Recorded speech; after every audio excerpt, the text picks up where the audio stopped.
الرحمن الرحیم۔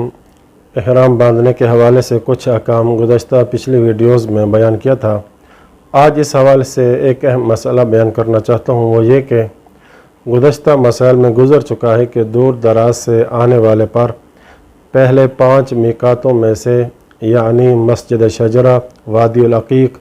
جحفہ، یلملم اور قرن المنازل، ان 5 میقاتوں میں سے کسی ایک سے عمرہ کا احرام باندھنا واجب ہے۔ لہٰذا اگر اس کے راستے میں ان میقاتوں میں سے کوئی ایک میقات ہو، کوئی اشکال نہیں ہے، یعنی وہ وہیں سے احرام باندھے گا۔ لیکن اگر اس کے راستے میں ان میقاتوں میں سے کوئی بھی نہ ہو، جیسا کہ آج کل کے زمانے میں بیشتر حجاج کرام پہلے جدہ ایئرپورٹ پر اترتے ہیں اور ان میں سے کچھ حجاج مدینہ منورہ جانے سے پہلے اعمال عمرہ اور حج انجام دیتے ہیں،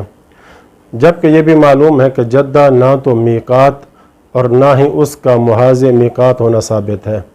بلکہ اس کا کسی میقات کے بالمقابل نہ ہونے کا اطمینان ہے۔ لہٰذا اس صورت میں حجاج کرام 3 طریقوں میں سے کسی ایک کو اختیار کریں گے۔ پہلا یہ کہ اپنے وطن یا کسی میقات کے اوپر سے گزرنے سے پہلے نظر کا احرام باندھیں، اور اس میں کوئی اشکال نہیں ہے، اس شرط کے ساتھ کہ سائے کا استعمال لازم نہ آئے، مثلا سفر رات کا ہو اور بارش سے بچنا مقصود نہ ہو۔ دوسرا طریقہ یہ کہ جدہ سے کسی میقات یا محاذی میقات پر جائے اور وہاں سے احرام باندھے، یا ایسی جگہ جائے جو کسی ایک میقات کے پیچھے ہو اور وہاں سے نظر کر کے احرام باندھے، مثلا رابغ چلا جائے جو جحفہ سے پہلے ہے اور مشہور شہر ہے، جو عام راستے سے جدہ سے ملا ہوا ہے اور وہاں تک پہنچنا آسان ہے، جبکہ جحفہ تک پہنچنا مشکل ہے۔ تیسرا طریقہ یہ کہ جدہ میں ہی نظر کر کے احرام باندھ لے، اس شرط کے ساتھ خواہ اجمالی طور پر ہی معلوم ہو کہ حرم اور جدہ کے درمیان ایک نقطہ ایسا ہے جو کسی ایک میقات کے بالمقابل اور محاذی ہے،